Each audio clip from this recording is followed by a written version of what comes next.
It's a tremendous honor to go into the National Football Foundation Hall of Fame, College Football Hall of Fame. There's people that I've known who I respected and that I grew up underneath that had that same experience, but it's a unique experience. I forget what the percentage is, but it's a very low percentage of coaches that have had the good fortune to be selected to go into the Hall of Fame. Jack Mollenkoff was my college coach. I was not the best player on a very, very good football team. Jack treated me exceptionally well, and he asked me to come in, and I started coaching we came back from the Rose Bowl, and they stuck me in a car, and I went to Chicago to pick up the highlight film. So from the day I ended up playing, I started coaching, and Jack was just a tremendous individual. At that height of football, where you played for the national championship at least once, he treated us with such respect that I like to think that I carried that on in his tradition through the 45 years that I coached. Well, one of the things I'd learned in the other places I'd been is that they were all rebuilding places.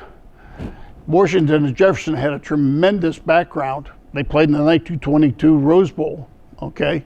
I'm joining John Heisman, Pete Henry, and some great names in college football.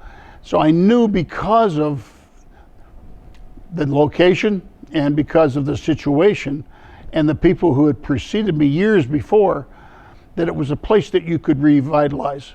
And fortunately, I got good coaches. I had a great administration, and then we had tremendous players, and we turned it around and became a national power and had a lot of fun doing it. Well, Cal U was a little bit different experience because it was a state university, different guidelines, different circumstances, but I had a great president again. And one of the things you learn, I think, in most organizations is that your success is predicated on having somebody at the top who believes in the mission that you have. And we took Cal, who had not had a winning season for 15 years, and the last 5 years we won at least 10 games. We won the Lambert Trophy, which is the best team in the East, in 07, 08, and 09. One of the really interesting things is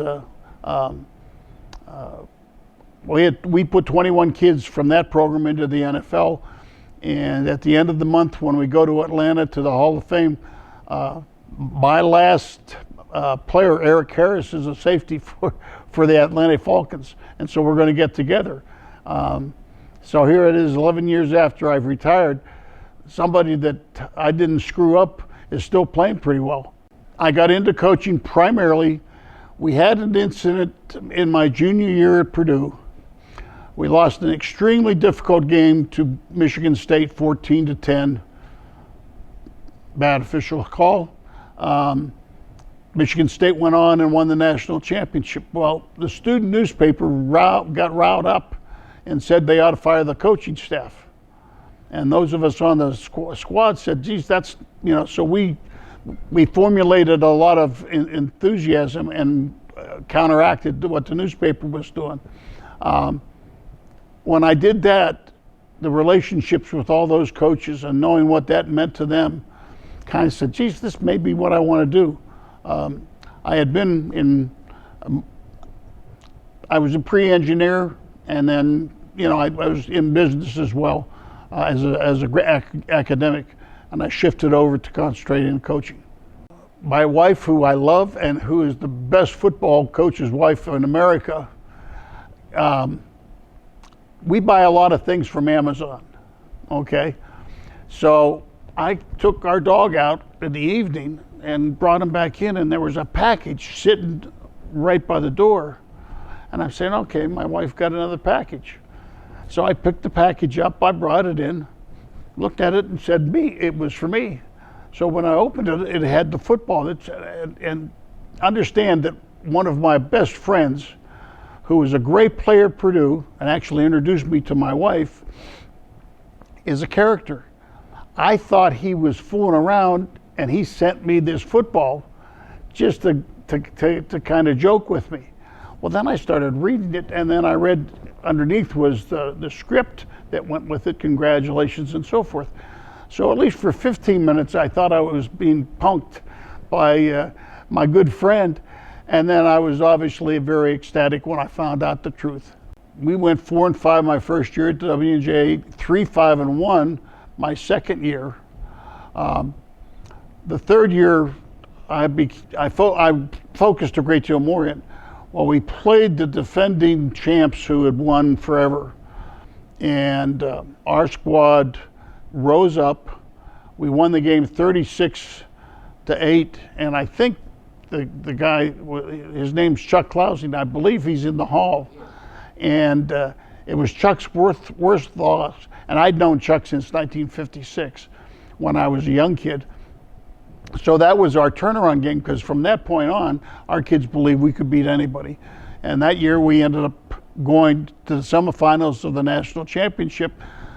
Central Iowa beat us out there, but it was that game was the turnaround game for, I guess, my career as well as W&J. And we had somewhat the same situation at Cal. IUP, Indiana University of Pennsylvania, which you've seen that game, had been the dominant, and again, Frank Signetti is in the hall, and Frank I'd known for a long time, and when we beat them, it's the first time in 20 years Cal had beaten IUP, and it wasn't close. We beat them 35-21, and it wasn't that close. Those games were what I call the games that turn programs around when you're beating the best people in your league. And it's the start of our kids in both situations believing that we could compete with anybody. I'm a Western Pennsylvania kid. I chose Purdue. We had a lot of guys from Western PA go to Purdue back in those days. But to be recognized as a member of the hall and realize the impact that has on Western Pennsylvania football. That football goes all the way back into the 1800s. And, there's a Mike Ditka, there's a Tony Dorsett, there's, you name it, some of the greatest names that ever played. Well, I wasn't a great player. High school, I was okay. But in college, I learned how to be a good coach. And one of the great things I learned from Coach Mollenkoff was get good players and then don't screw them up. I saw R.C. Slocum when I came in. R.C. and I and Barry Switzer and Don Nealand, Grant Taft, were all on a board together to help children, save children, protect children, and so forth. So when I look at that group and realize that I now carry some of the same credentials as they do, makes me very proud. My family, my wife, as I said earlier, there couldn't be a better football coach's wife anywhere in the country, and she sat in rain and snow, and very rarely told me how bad what mistakes I may have made, but it's a thrill for our whole family. My brothers are here, my daughter's here with her husband, my close friends are here. It's a tremendous honor and one that I'll cherish as long as I live. Well, it's been a great opportunity for me to have an impact, my coaching staff and I, to have an impact on thousands of young men. And I can't tell you the number of texts and messages I've received from those guys, doctors, lawyers, police officers, business executive. The fact that what I learned from Jack Mollenkoff was to establish standards and to require hard work and dedication, and to pass that on to young men so that they carry that forward in their lives. It's a generational thing. I spoke at I gave eulogy for my position coach at Purdue, who was a close friend, and I said that I'm happy.